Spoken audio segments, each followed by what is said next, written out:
Dalam nama Bapa dan Putra dan Roh Kudus. Amin. Allah Bapa kami, pencipta manusia dan alam semesta, kami bersyukur kepadamu karena Engkau selalu bersabda kepada kami melalui kitab suci. Alam semesta dan sesama kami, utuslah Roh-Mu yang kudus kepada kami masing-masing agar kami mau membuka diri kami untuk mendengarkan sabda-Mu dan merenungkannya, dan semoga kami tidak hanya mendengarkan tetapi juga mampu melaksanakannya dalam kehidupan kami sehari-hari. Demi Kristus Tuhan dan pengantara kami. Amin. Tuhan bersamamu dan bersama rohmu. Inilah Injil suci menurut Matius. Dimuliakanlah Tuhan. Sekali peristiwa, Yesus masuk ke bait Allah, dan ketika ia mengajar di situ, datanglah imam-imam kepala serta tua-tua bangsa Yahudi kepadanya dan bertanya, "Dengan kuasa manakah engkau melakukan hal-hal itu? Dan siapakah yang memberikan kuasa itu kepadamu?" Jawab Yesus kepada mereka, "Aku juga akan mengajukan satu pertanyaan kepadamu, dan jikalau kamu memberi jawabnya kepadaku, aku akan mengatakan juga kepadamu dengan kuasa manakah aku melakukan hal-hal itu. Dari manakah baptisan Yohanes? Dari sorga atau dari manusia?" Mereka memperbincangkannya di antara mereka dan berkata, "Jikalau kita katakan dari surga, ia akan berkata kepada kita, 'Kalau begitu, mengapakah kamu tidak percaya kepadanya?' Tetapi jika kita katakan dari manusia, kita takut kepada orang banyak, sebab semua orang menganggap Yohanes ini nabi." Lalu mereka menjawab Yesus, "Kami tidak tahu." Dan Yesus pun berkata kepada mereka, "Jika demikian, aku juga tidak mengatakan kepadamu dengan kuasa manakah aku melakukan hal-hal itu." Demikianlah sabda Tuhan. Terpujilah Kristus. Saudara-saudari yang terkasih, bacaan hari ini mengisahkan tentang bagaimana imam-imam kepala, tua-tua bangsa Yahudi yang berniat menjerat Yesus dengan mempertanyakan kuasanya berasal dari mana. Sebenarnya imam-imam kepala dan tua-tua Yahudi yang notabene adalah seorang ahli agama yang seharusnya memiliki intuisi yang tajam mengenai karya-karya ilahi, tetapi justru mempertanyakan keajaiban-keajaiban ilahi yang diperbuat oleh Yesus. Mereka sangat meragukan, mereka kurang percaya, dan mereka sama sekali tidak percaya. Sungguh jelas bahwa motivasi pertanyaan mereka bukan karena mereka ingin lebih percaya atau lebih mengenal Yesus, namun karena zona kenyamanan mereka terusik oleh tindakan-tindakan Yesus. Kemudian Yesus bertanya kembali kepada mereka mengenai kuasa yang ada dalam tindakan Yohanes, yang mana mereka memberikan jawaban dengan mempertimbangkan rasa kenyamanan posisi dan jabatan mereka supaya tidak terusik. Bahwa jawaban mereka kepada Yesus adalah tidak tahu. Kemudian Yesus menjawab, "Jika demikian, aku juga tidak mengatakan kepadamu dengan kuasa manakah aku melakukan hal-hal itu." Saudara-saudari yang terkasih, sabda Tuhan hari ini mengajak kita untuk senantiasa keluar dari zona nyaman kita dengan membangun persatuan dengan Tuhan dan sesama lewat tindakan kita sehari-hari. Seringkali kita tidak mau meninggalkan zona nyaman kita, sehingga menjauhkan kita untuk dapat berbagi cinta dan kasih kepada sesama kita.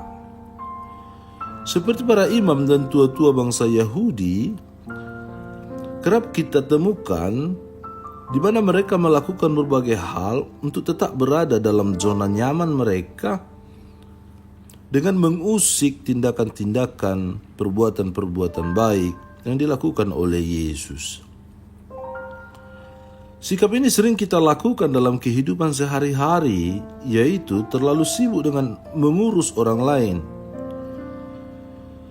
saling menyakiti dan melukai perasaan sesama, mengabaikan bahkan mengundang permusuhan dengan sesama yang sama sekali sebenarnya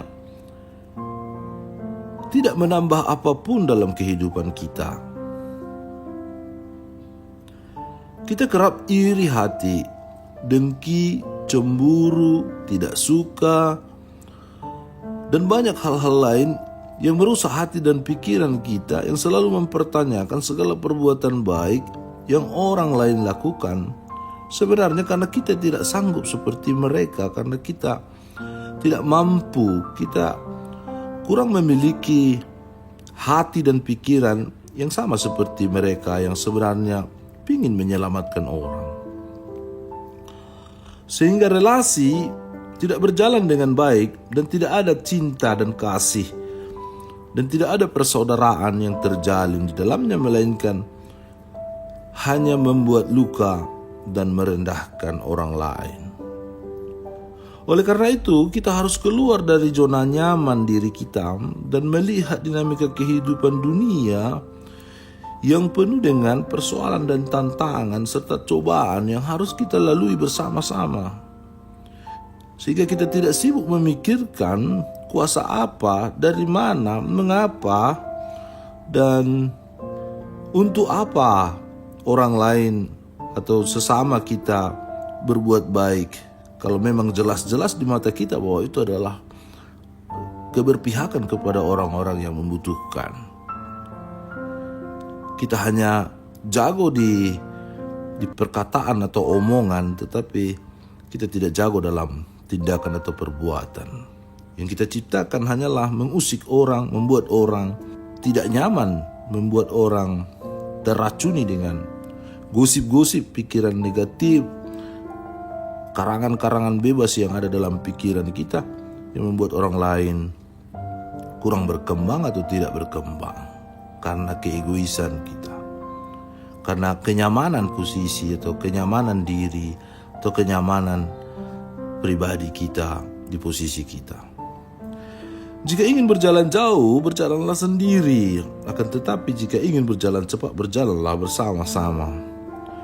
Marilah saudara-saudari yang terkasih, bahwa Tuhan ingin kita keluar dari jerat kenyamanan yang menjauhkan kita dari Tuhan dan sesama karena keegoisan diri kita tadi.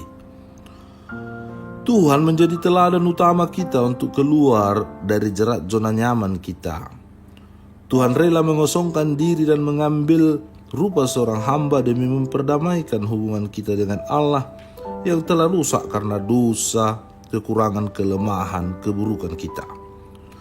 Lewat bacaan Injil hari ini, kita diingatkan juga untuk melepaskan diri dari jerat zona nyaman dan semakin mendekatkan diri pada Tuhan dan sesama melalui tindakan-tindakan nyata demi kebaikan di tengah-tengah keluarga, masyarakat, dan dunia.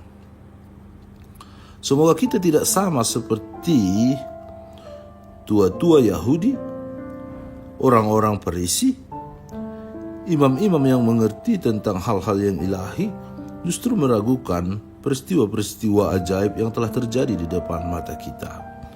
Kita mau mengamini dan mengiyakan, menerima segala karya-karya baik yang telah Yesus lakukan, dan kita coba teruskan dalam kehidupan kita sehari-hari, bukan sibuk dengan memikirkan hal-hal yang tidak baik dalam kehidupan kita dan kebersamaan kita. Tuhan membantu kita dalam masa Advent ini, sehingga kita memiliki hati yang lurus, hati yang kudus, hati yang suci, hati yang dipenuhi dengan nilai-nilai kebaikan untuk sesama. Allah Bapa yang Maha Baik, semoga kami senantiasa dibangun dalam kesatuan dengan Dikau sebagai sumber kehidupan dan keselamatan kami. Ajarilah kami untuk merasa lapar dan haus akan sabda-Mu, sehingga kami selalu mencari Dikau dalam kehidupan kami sehari-hari. Dengan pengantaran Kristus Tuhan kami. Allah Bapa kami, penuntun kehidupan. Engkau telah menuntun Abraham menuju tanah terjanji. Engkau juga menuntun bangsa Israel menuju tanah Yerusalem melalui tangan Musa. Kini kami umat-Mu keuskupan Padang sedang berjalan bersama dalam sinode kefikepan menuju keselamatan yang Engkau janjikan dalam diri Putramu Yesus Kristus. Tuntunlah peziarahan hidup kami dengan kuasa Roh Kudus-Mu, agar kami tetap tabah, sabar dan setia menghadapi kesulitan dan tantangan hidup. Bimbinglah kami supaya mampu berjalan bersama, saling meneguhkan dalam iman, harapan, dan kasih. Bunda Maria, doakanlah kami putra-putrimu sepanjang sinode kefikepan ini berlangsung. Ya Bapa, Engkau kami sembah dan muliakan, kini dan sepanjang masa. Amin. Tuhan bersamamu dan bersama rohmu. Semoga saudara sekalian diberkati oleh Allah yang Maha Kuasa, Bapa dan Putera dan Roh Kudus. Amin.